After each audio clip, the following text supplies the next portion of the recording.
Coming up on R&B Reviews, Mad Max is back with a big blockbuster look. Our review of Mad Max Fury Road is coming up. In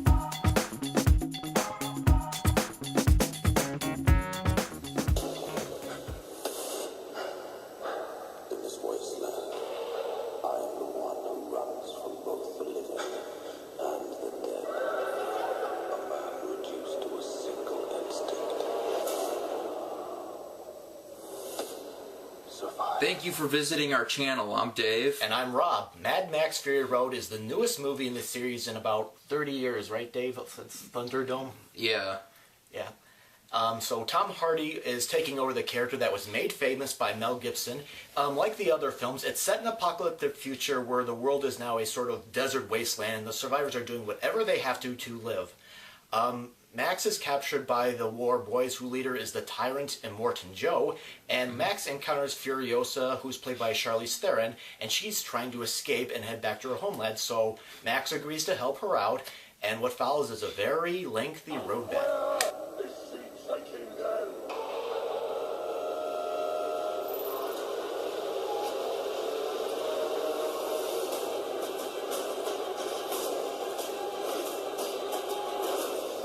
I want them back. They're my property. Since you're more of into the Mad Max movies than perhaps I am, what was your reaction to this film? This was like way different than any of the original three. I mean, it's like more.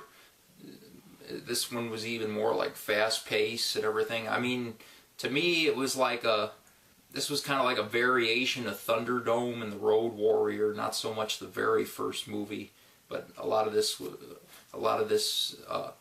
had a lot of like Road Warrior cliches, because there's of course like the semi truck they got to drive around and everything, because like in Road Warrior, Max has he's just got the front end of a semi truck. He don't have the trailer part, just the cab that he's driving around that he steals and everything after he gets his car taken away and all. The only thing is, I kind of wish Mel Gibson could have had like a cameo appearance.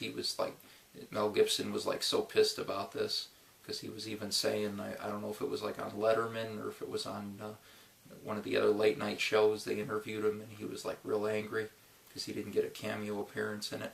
Yeah, well, I did hear that George Miller invited him to the screening, and he attended, and he seemed to enjoy the film regardless. Now, I'm sorry to admit this, but I'm a virgin to the whole Mad Max universe. I've seen trailers for the previous three films, but I haven't been able to watch any of them. So this is my first experience with Mad Max. Yeah. Now, based on what I saw with this film, I mean, it's a real good, over-the-top, spectacle, and I thought. It's for those of you that really like action movies. I think this is good, and I understand this. George Miller, the director, used a lot of what they call practical effects and very little CGI. If that's true, that makes these car chase scenes even more, realistic and fantastic. But so for people, moviegoers that really like action movies, this is probably up your alley.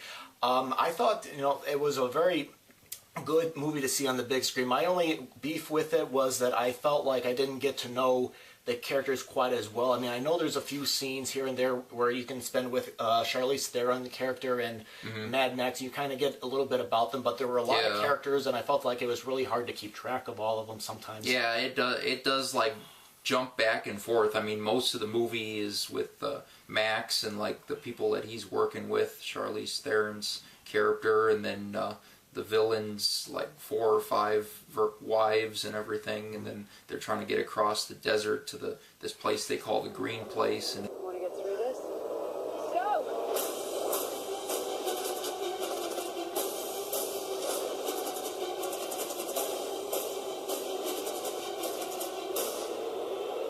But as far as I see it, there was like nothing was like a waste of time. It all fell into place, and it was all Yeah.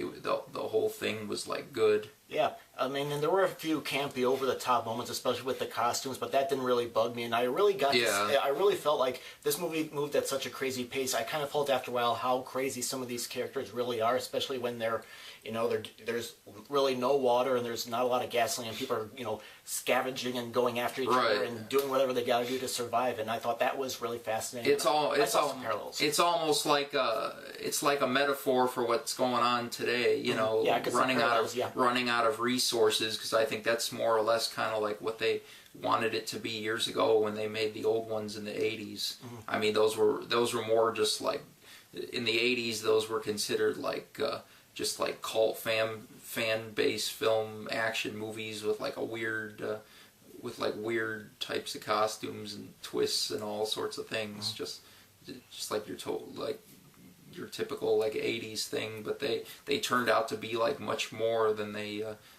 were supposed to be, I think. There's always been like a cult following for these type of movies.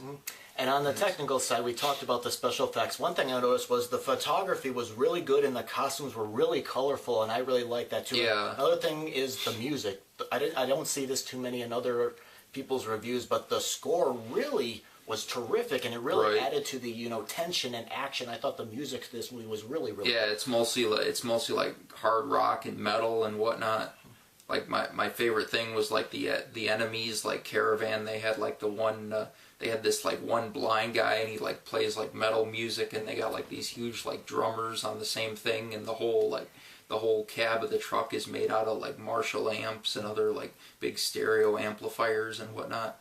And he basically like keeps the beat for them to roll to. My only other criticism I have of the movie is that for me the action, this may not be with everybody, but for me some of the car chases kind of wore me down after a while, especially the one in the middle. But I gotta say, even though I'm not an expert on Mad Max, I thought it was a fine, you know, movie to see, spectacle to see on the big screen. Even though I felt like I didn't get to know the characters as well and stuff, but I felt like, you know, if you're gonna see this movie, you should probably check it out on the big screen. I don't know how to play at home, but you know, I enjoy it. It sounds great in surround sound in the theaters, and of course, Mad Max is known for its like road war vehicle phenomenon and everything. That's basically how those movies were in the 80s. That was like its biggest thing, and it still is. They kept it true to the end. I don't know if you're not a fan of Mad Max. I don't know if this will convert you, but I mean, it's a spectacle you got to see on the big screen.